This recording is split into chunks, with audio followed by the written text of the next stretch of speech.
বন্ধুরা, আজকে একটা নতুন গল্প নিয়ে আসলাম তোমাদের মাঝে। এটা সত্য এবং বাস্তব জীবনের ঘটনা। শেষ পর্যন্ত শোনার অনুরোধ রইল। শুনলে তোমার মধু চলে আসবে। দেরি না করে চলো শুরু করা যাক। আমি ৩৫ বছরের একজন বিধবা মহিলা। আমার এক ছেলে এক মেয়ে, তাদের বিয়ে দিয়েছে অনেক আগেই। বয়সটাও তো আর কম হয়নি। তাই যে কোনো পুরুষের চোখ দেখেই তার মনের কথা বুঝতে অসুবিধা হয় না।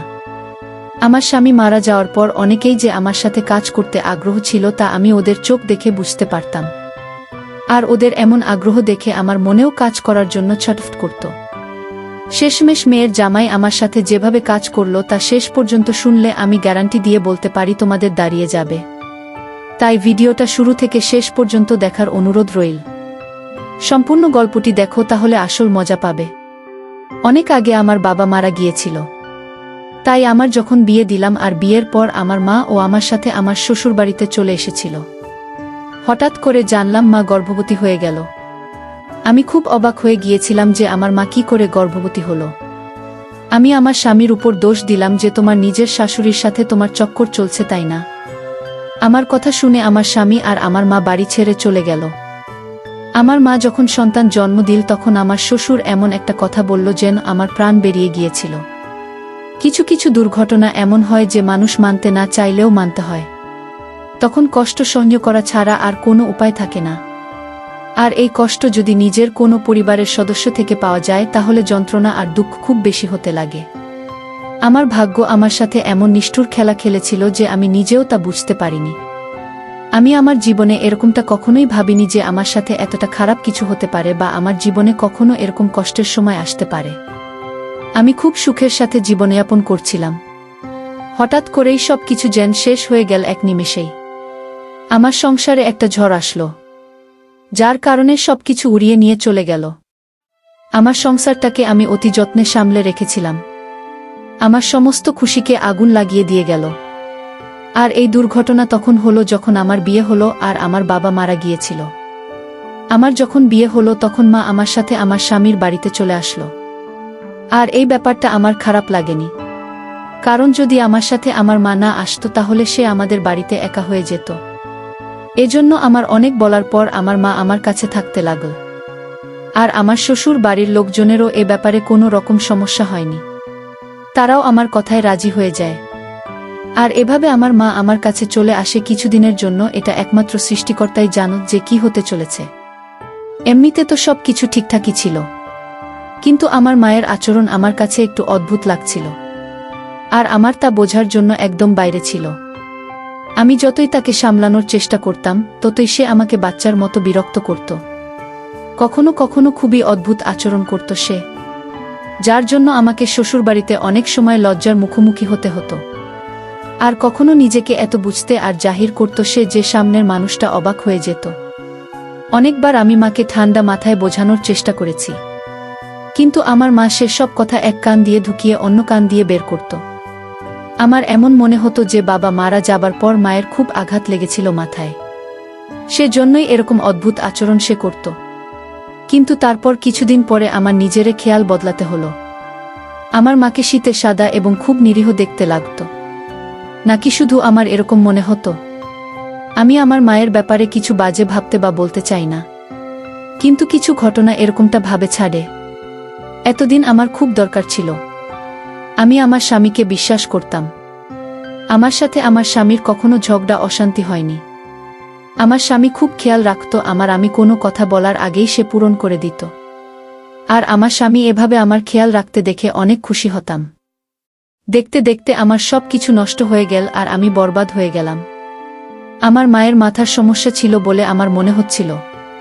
আর এজন্য আমি আমার মাকে চিকিৎসা করানোর কথা ভেবেছিলাম।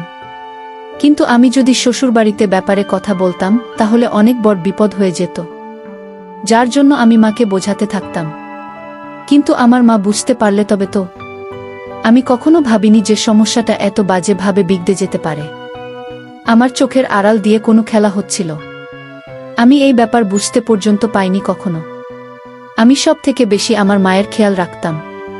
আর এটা আমার জন্য প্রযোজনা ছিল। একটাই তো মেয়ে ছিলাম আমি যদি আমার মায়ের খেয়াল না রাখি তাহলে কে রাখবে? আর তারপর কয়েক বছর পরে মা আমার স্বামীর সাথে একটু বেশি মেলামেশা করত। প্রথম আমি ব্যাপারটা এড়িয়ে গিয়েছিলাম এই ভেবে যে সব ঠিক আছে। এটা জামাই এর সাথে শাশুড়ির একটা স্বাভাবিক ভালোবাসার সম্পর্ক। কিন্তু পরে আমি তাদের হাসি ইয়ার্কি একসাথে উঠাপসা এগুলো আমার অদ্ভুত লাগতে লাগল। কিন্তু আমি আমার মনের সন্দেহকে জায়গা দিইনি। আর সমস্ত কিছু আমি এড়িয়ে যেতাম। আমি সন্দেহ করতে চাইনি। এমনটা ভাবাও আমার পাপ বলে মনে হতো। আমি এই সমস্ত ভাবতাম আর সেটাকে খুব বাজেভাবে মনের মধ্যে ধিক্কার দিতাম। আমি তো আমার সীমার বাইরেও চিন্তা করতে পারি না যে আমার মা আমার সাথে এরকম কিছু করতে পারে, যার জন্য আমি কাউকে মুখ দেখাতে পারবো না। এই সমস্ত হয়ে যাবে আমি কল্পনাও করতে পারি না। যদি আমি আগে জানতাম তাহলে এই সমস্ত কিছু হতে দিতাম না। আমি আফসোস করছিলাম যে আমি কিছু করতে পারলাম না। আর আমি সেই সময় জানতে পারলাম যখন আমার কিছু করার ছিল না। আর আমি শুধু চেয়ে চেয়ে দেখতে লাগলাম। আমি আমার মা বাবার একমাত্র সন্তান ছিলাম। আমার কোনো ভাই বোন ছিল না। আর আমাদের জীবন ছিল শান্তির, মানে আমার মা বাবা আর আমি। এ সমস্ত কিছুই কি আমার নজরে ঢোকা ছিল? আমি ওই সময় বুঝতে কেন পারিনি? এই ব্যাপারটা আমাকে জেন ডুবিয়ে দিচ্ছিল। আর এরকমভাবে কিছু সময় কেটে গেল, যখন আমার মা আমার স্বামীর সাথে একটু বেশি মিশতে থাকত। একটু পর পর আমার বাজে চিন্তা মাথার মধ্যে ঘুরত যে আমার মা কি করছে তার জামাই এর সাথে। সে কোনো সম্পর্কে কোথা থেকে কি বানিয়ে দিচ্ছে। আমি কষ্ট পাওয়া ছাড়া আর কি বা করতে পারতাম? আমি আপাতত কিছু বললাম না, চুপ করে গেলাম। আমি আমার মাকে মা ভেবে চুপ করে থাকতাম। আর তাকে কিছু বলার আগে থেমে যেতাম। আমি প্রমাণ ছাড়া এরকম কিছু করতে চাইনি।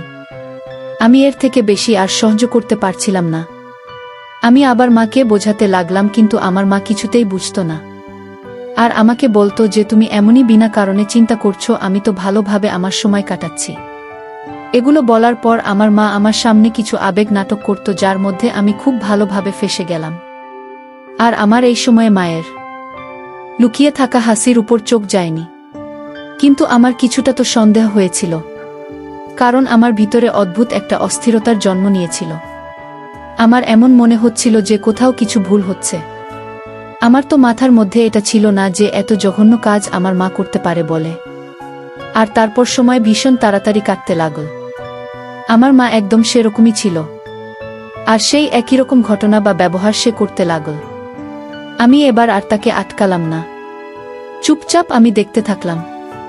এখন তো মায়ের যেখানে যাবার দরকার হয় আমার স্বামীকে সে সাথে করে নিয়ে যায়। আমি এই পরিবর্তন দেখে অবাক হয়ে গিয়েছিলাম যে এটাই কি আমার কপালে হবার ছিল। কিছুদিন পরে মায়ের বাড়ি থেকে বেরোনোর ব্যাপারটা খুব বেড়ে গিয়েছিল। প্রায় প্রতি একদিন পর পর প্রায় দিনই মা বাইরে গিয়ে ঘুরে আসব। আমি জিজ্ঞাসা করলে মা বলতো আমি অমুকের বাড়ি গিয়েছিলাম দেখা করতে। কখনো এটাও বলতো যে কাউকে দেখতে গিয়েছিলাম। আমি অবাক হয়ে যেতাম দেখে যে এখন এরকম কোনো সম্পর্ক তৈরি হয়ে গেল না তো, যার ব্যাপারে আমি জানি পর্যন্ত না। আর বাবার সামনে যা কখনো কোনো কথা পর্যন্ত ওঠেনি। এখন হঠাৎ করে এদের কথা কিভাবে মনে পড়ে গেল? আমার মা বদলে যাচ্ছিল, আর এগুলো তার বাহানা ছিল মাত্র। আমার মনে তাই অস্থিরতা কাজ করছিল। একইভাবে আমি এবার জানতে চাইছিলাম যে ব্যাপারটা আসলে কি, কেননা আমার থেকে কিছু একটা লুকোচ্ছিল। আর এটা তো আমি জানতে পেরে গিয়েছিলাম। তার ঘাবড়ে যাওয়া দেখে যখন আমি তাকে জিজ্ঞাসা করতাম, সবসময় সে একটু ঘাবড়ে যেত। আমি এবার সুযোগ খুঁজছিলাম, কিছুটা আমি জানতে পেরেছিলাম। আর তারপর আমার মায়ের প্রতিদিন আমার স্বামীর সাথে ঘোরা, হাসি, মজা করা এসব বেড়ে গিয়েছিল। আমি একেবারে সন্দেহবাতিক মহিলা ছিলাম না। আমি আমার স্বামীকে যথেষ্ট বিশ্বাস করতাম। আর মাকেও আমি একেবারেই সন্দেহ করতে চাইনি।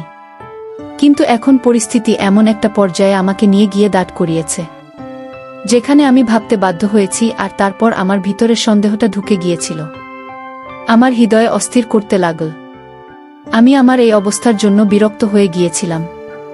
আমি নিজে পরিস্থিতির জন্য না কিছু করতে পারতাম, আর না কাউকে বলতে পারতাম। শ্বশুরবাড়ির সবাই মায়ের আচরণ দেখছিল। আর কতবার যে আমার শাশুড়ি আস্তে করে আমাকে বলেছে যে নিজের মায়ের উপর নজর রাখে, এই লক্ষণগুলো ঠিক নয়। নিজের স্বামীকে কাবু করা শেখো, না হলে তোমাকে পস্তাতে হবে। আর আমি অবাক হয়ে দেখতেই থেকে যেতাম আর ভাবতাম যে সে কি বলে চলে গেল। আমি তার উপর খুব রেগে গেলাম, কিন্তু আমি নিজের রাগকে নিয়ন্ত্রণ করলাম। আর সন্দেহ হতে ডুবে গেলাম। তাকে যদি বলতাম তাহলে কি বা বলতাম, যখন কিনা আমার মায়ের অদ্ভুত আচরণ আমার সামনেই ছিল।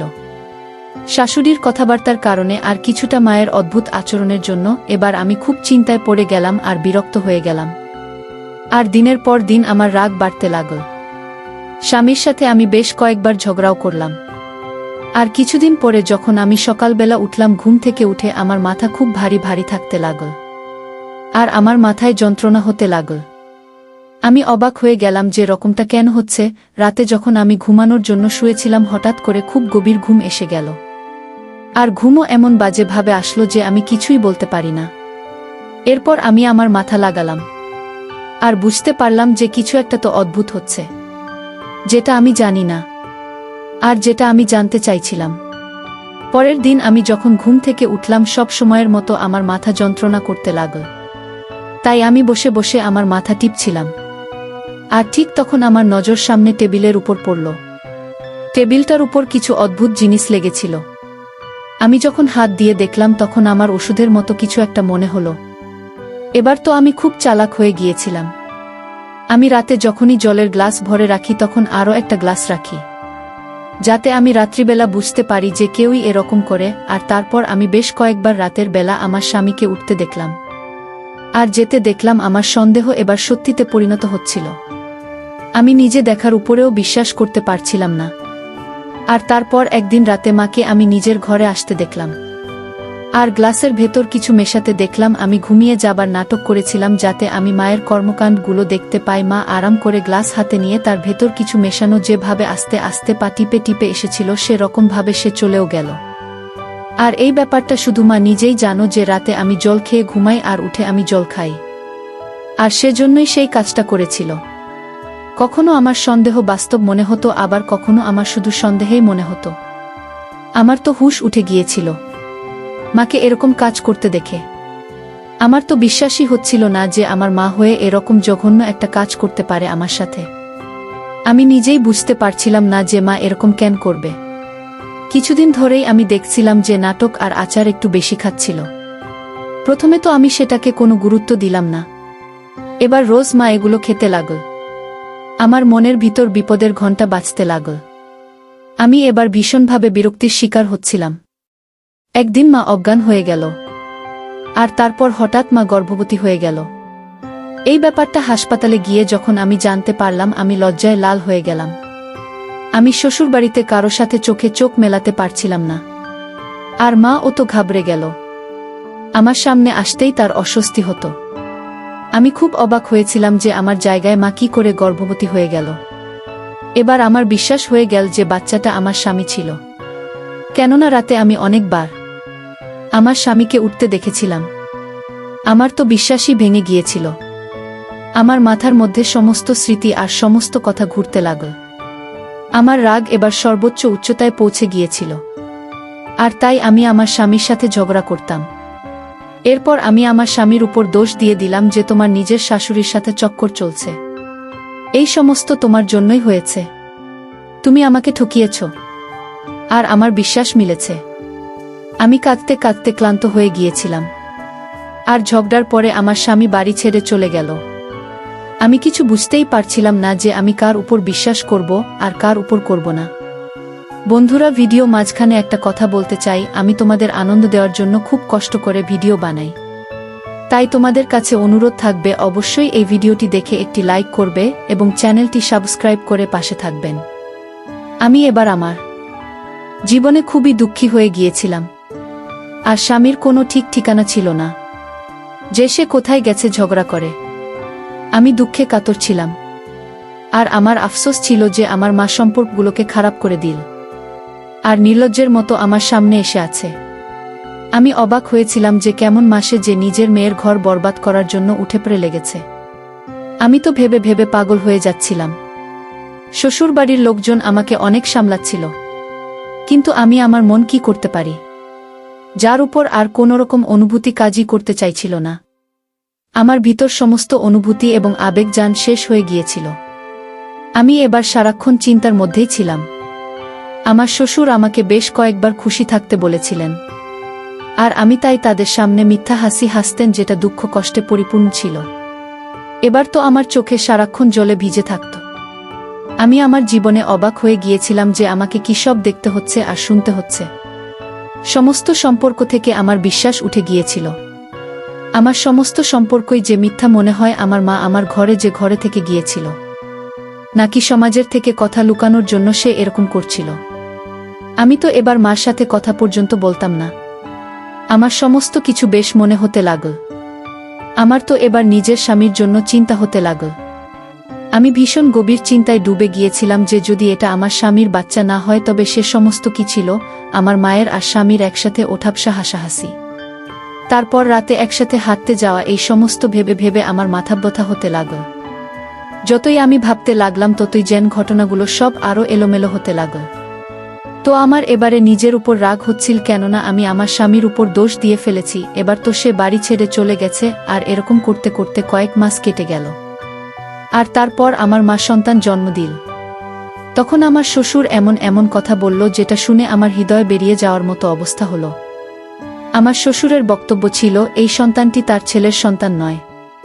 আমি তাকে অবাক হয়ে দেখতে লাগলাম। তখন সে বলে উঠল, বোমা অপেক্ষা করো, সমস্ত সত্যি তোমার সামনে আসবে। আমি তার কথা শুনে অবাক হয়ে দাঁড়িয়ে রইলাম যে শ্বশুর কি বলছে, আর কোনো সত্যি কথা সে উল্লেখ করেছে। আমার আর কি দেখতে বা শুনতে বাকি আছে? আমার মধ্যে আর কোনো কিছু সহ্য করার মতো ক্ষমতা ছিল না। আমি আর কোনো রকম কষ্ট সহ্য করার মতো অবস্থায় ছিলাম না। আমি প্রতিটা রাত কান্না করে কাটাচ্ছিলাম। আমার চোখ কান্নার কারণে ফুলে থাকত সব সময়। আমি সৃষ্টিকর্তার কাছে প্রার্থনা করতাম যে আর কিছু এরকম আমাকে দেখি না যেটা আমার আয়ত্তের বাইরে। আমি খুব অশান্তির মধ্যে ছিলাম। আমার শান্তি শেষ হয়ে গিয়েছিল। বরং এটা বলা ভালো যে আমার মনের শান্তি ধ্বংস হয়ে গিয়েছিল। হয়তো আমার খুশিতে কারো নজর লেগে গিয়েছিল। এবার মা প্রতিদিন আমার কাছে এসে কিছু একটা বলতে চাইতো, কিন্তু আমি তার সাথে কোনো কথা বলতে চাইতাম না। আমার চোখের উপর সন্দেহে যে পট্টি বাঁধা হয়ে গিয়েছিল তা আমাকে আর কিছু দেখতে দিত না। আমার নিজেকে কখনো মনে হচ্ছিল যে আমি যেন পাগল হয়ে যাচ্ছি। আমার শরীর আস্তে আস্তে খারাপ হতে লাগল। আমি এবার অসুস্থ থাকতে লেগেছিলাম। আমার শ্বশুর আমাকে কখনো সান্ত্বনা দিতেন, আবার কখনো সাহস দিতেন। আমি অনেকবার আমার শ্বশুরকে এই কথাটা জিজ্ঞাসা করেছিলাম, কিন্তু তিনি কথাটা বারবার এড়িয়ে যেতেন আর বলতেন যে উনার ছেলে মানে আমার স্বামী তাড়াতাড়ি ফিরে আসবে। আমি তার কথা বিশ্বাস করে নিয়েছিলাম। যখন উনি এতবারও আমাকে বলছেন তো আমাকে তার কথা মানতেই হলো। আর তারপর একদিন আমার স্বামী হঠাৎ করে বাড়ি ফিরে এল। কিন্তু আমার সাহস হলো না যে আমি তার সাথে কথা বলতে পারি বা তাকে কিছু জিজ্ঞাসা করতে পারি। আমার একটু লজ্জা লাগছিল, কিন্তু আমি এখনো সন্দেহের মধ্যে ডুবেছিলাম। আমি জানতাম না যে আমার সামনে কি সত্যিই আসতে চলেছে। আমাকে এবার বিভিন্ন রকম সমস্যা ঘিরে ধরেছিল। শ্বশুর আর স্বামী দুজনেই একদম চুপচাপ হয়ে গিয়েছিলেন। আর তারপর একদিন হঠাৎ সত্যি বলে দিলেন যে, এটা শুনে আমার পায়ের তলার মাটি সরে গেল। আমি তো ভীষণভাবে আঘাত পেয়েছিলাম। আমার স্বামী তখন আমার সামনে ছিল এবং আমায় সে হাসপাতালে নিয়ে গিয়েছিল। আমার অবস্থা খুবই খারাপ হয়ে গিয়েছিল। তারপরেও আল্লাহর কৃপায় আবার আমার জ্ঞান ফিরল, আর তারপর আমি আবার চুপচাপই থাকতে লাগলাম। আমার আফসোস হচ্ছিল যে আমার মা বলতে আমি যাকে চিনি সে কিনা আমার জীবনটাকেই নষ্ট করে দিয়েছিল। আর ওই মহিলার জন্য আমি আমার স্বামীকে সন্দেহ করেছিলাম, যার কোনো দোষী ছিল না। সে তো এমনিতেই আমার মায়ের সঙ্গে সম্মানজনক ব্যবহার করত, যেটা আমার সন্দেহের জন্য আমি বুঝতেই পারিনি। আমি এবার থেকে লজ্জার মধ্যে ডুবে যাচ্ছিলাম। আমার মায়ের সত্যিটা জানার পর আমি ভাবতেও পারি না যে আমার মা এরকম হবে, কেউ এত বাজে হয় বা এত বাজে ব্যবহার করে। মা শুধু নিজের কথাই ভেবেছিল আর এত জঘন্য কাজ করেছিল এই মহিলা। আমার মা হওয়ার যোগ্যই ছিল না। আর আমি বুদ্ধিহীন ও চিন্তা করে মরে গেলাম। আমার তো সেই দিন থেকেই চোখ খুলে রাখা উচিত ছিল, কিন্তু আমার কোনো কথাই চলছিল না। আমার তো ইচ্ছা হচ্ছিল যে ওই মহিলার কিছু ক্ষতি করে দিই, যে কিনা নামমাত্র আমার মা, যার মধ্যে মায়ের কোনো গুণই ছিল না। আমার শ্বশুর আমাকে যে সত্যিটা বললেন সেটা জানার পর আমার তো কোথাও পালিয়ে যায় মনে হচ্ছিল কোথাও পালিয়ে গিয়ে লুকিয়ে পড়ি, কারণ সত্যিটা আমাকে খুব কষ্ট দিয়েছিল। আমার মা আমার বাবাকে বিষ দিয়ে মেরে দিয়েছিল, আর তারপর লুকিয়ে গিয়েছিল, আর অন্য কাউকে বিয়ে করেছিল। আর তার কারণেই আমার মা গর্ভবতী হয়েছে। মা রাতে আমাকে আর আমার স্বামীকে ঘুমের ওষুধ খাইয়ে দিত যাতে তার কুকর্ম কেউ বুঝতে না পারে, আর সে বাইরে গেলে কেউ যাতে তাকে দেখতে না পায়, আর তার কাজ সে খুব সহজেই করতে পারে। এত বড় ধোঁকা, এত অন্যায়, সমস্ত সত্যি আমার প্রাণ বের করার জন্য যথেষ্ট ছিল। এদিকে আমার সামনে সে রকম সাধারণ আর নিরীহ ঘুরত। আমার তো মাঝে মাঝে সেই দিনটার কথা মনে পড়ছিল, যেদিন আমার মা এই নাটকটা রচনা করেছিল। আমার বাবার মৃত্যুতে দুঃখী হওয়ার নাটক করা, তারপর আমার বিয়ে তাড়াতাড়ি করিয়ে দেওয়া, তারপর আমার সাথে আমার শ্বশুরবাড়িতে এসে থাকা সবকিছু আমার ভালোভাবে মনে পড়ছিল। কিভাবে চালাকি করে আমার মা আমার সাহায্য নিয়েছিল। আর আমি বুঝতেই পারিনি যে আমার মা রোজ দূরে দূরে ঘরের বাইরে কেন যেত আর আমাকে কেন মিথ্যা বলতো, আমার কাছে মাত্র একেবারে নিচে নেমে গিয়েছিল। কেননা সে আমার মান সম্মান নষ্ট করেছিল। সে আমার মাথার উপর থেকে আমার বাবার ছায়া ছিনিয়ে নিয়েছে। আমি তাকে কখনো ক্ষমা করব না। আর সে যে কাজ করেছে, এমনিতেই ক্ষমার যোগ্য কিনা। আমার ব্যবহার তার সাথে যথেষ্ট কঠোর হয়ে গিয়েছিল। আর একদিন আমি তাকে বলে দিলাম যে তার সত্যিটা আমি জেনে গিয়েছি। আমার এই কথা শুনে তার মুখ কালো হয়ে গেল, আর সে পুরোপুরি ঘাবড়ে গেল, আর বাজেভাবে ঘামতে থাকল। আমি তাকে দেখতে চাইছিলাম না, যার কারণে আমি তাকে যেতে বলে দিলাম। কিন্তু পরে সে আমার থেকে ক্ষমা চাইল। এখন তো সে আমার চোখে চোখ মেলানো যোগ্য নয়। ভালো হোক আমার শ্বশুরের, যিনি আমার অজান্তে আমার মায়ের পিছনে গোয়েন্দাগিরি করা শুরু করেন আর সত্যিটা সবার সামনে নিয়ে আসেন। যদি এই সত্যিটা আমার সামনে না আসতো, তাহলে আমি সন্দেহ করতে করতেই মারা যেতাম আর আমার স্বামীকে দোষী ভাবতাম। আমার শ্বশুর তার ছেলেকে কোনো কিছু জিজ্ঞাসা করেননি। আমি আমার স্বামী চোখের সাথে চোখ মেলাতে পারছিলাম না। তারপর একদিন আমি আমার স্বামীকে দোষারোপ করার জন্য তার থেকে ক্ষমা চাইলাম। আমার স্বামীকে অনেক ধন্যবাদ, সে আমাকে ক্ষমা করে দিয়েছিল। আমার স্বামী আমার সমস্যা আর আমার অবস্থার কথা ভালোভাবেই জানত, সেজন্য সে আমাকে ক্ষমা করে দিয়েছিল। আর আমার সে খেয়াল রাখতে লাগল, যেমন আগে রাখতে। আমার অসুস্থতাকে যথেষ্ট চিন্তার মধ্যে ফেলে দিয়েছিল, যার জন্য সে আমার অনেক খেয়াল রাখত। আমার শ্বশুর স্বামী আমাকে বুঝিয়েছিলেন যে কোনো কিছু ব্যবস্থা নিলে মায়ের বিরুদ্ধে অনেক বদনাম হবে, বরং তোমার মাকে দুনিয়ার মার খেতে দাও। সেজন্য আমি আমার মাকে বাড়ি থেকে বের করে দিলাম আর তাকে বলে দিলাম যে এবার তুমি তোমার দ্বিতীয় স্বামীর সাথে থাকো, আমাদের জীবন থেকে চলে যাও, আমি আর তোমার মুখ দেখতে চাই না। এবার আমি আমার সিদ্ধান্ত আল্লাহর উপর ছেড়ে দিয়েছিলাম। উনি অনেক ভালো মতো তার উপর প্রতিশোধ নিতে পারবেন। এখন আমার মাকে দুনিয়ার কাছে অপমানিত হতে হয়েছিল। আমি বিশ্বাস করতাম সন্দেহ খুব বাজে আর বড় অসুখ। সন্দেহ সমস্ত কিছু খেয়ে ফেলে, আর জীবনে মানুষ শুধুমাত্র অঙ্ক মেলাতে থেকে যায়। আমার চোখে বাধা সন্দেহে পড়তে খুলে গিয়েছিল। সন্দেহ গভীর সম্পর্কে দুর্বল করে দেয় আর শেষ পর্যন্ত সম্পর্ক খারাপ করে দেয়, শেষ করে দেয়। এরকম অসুখ থেকে বাঁচা উচিত, তার প্রমাণ ছাড়া কারো উপরে দোষ দেওয়া উচিত না। যে কাজ আমি করেছিলাম তার জন্য আমি মন থেকে লজ্জিত ছিলাম। আর এবার পরিবারের ভালোবাসা আর মনোযোগের কারণে আমি স্বাস্থ্যবতী হয়ে উঠলাম, যার মধ্যে সব থেকে বেশি হাত ছিল আমার স্বামী। আমার স্বামী আমাকে বলেছিল যে সে রাতের বেলা উঠে শ্বশুরকে দেখতে যেত, কেননা আমার শ্বশুরের ডায়াবেটিস রোগ ছিল। রাতে তার ডায়াবেটিস হয়ে যেত। আমার তো নিজের উপর রাগ হচ্ছিল আর লজ্জা পাচ্ছিলাম আমি। আবার তাই আমার স্বামীর থেকে ক্ষমা চাইলাম আমি। যত্নবান স্বামী পাওয়া ভাগ্যের ব্যাপার। আমি এ ব্যাপারে সৌভাগ্যবতী। আর এবার আমি আমার বাচ্চাদেরকে নিয়ে খুব ভালোভাবে শান্তিতে জীবনযাপন করতে লাগলাম। বন্ধুরা, আজকের গল্পটি কেমন লাগলো তা অবশ্যই কমেন্ট করে জানাতে ভুলবেন না। আর এরকম নতুন নতুন গল্প পেতে আমাদের চ্যানেলটিকে সাবস্ক্রাইব করে পাশে থাকবে।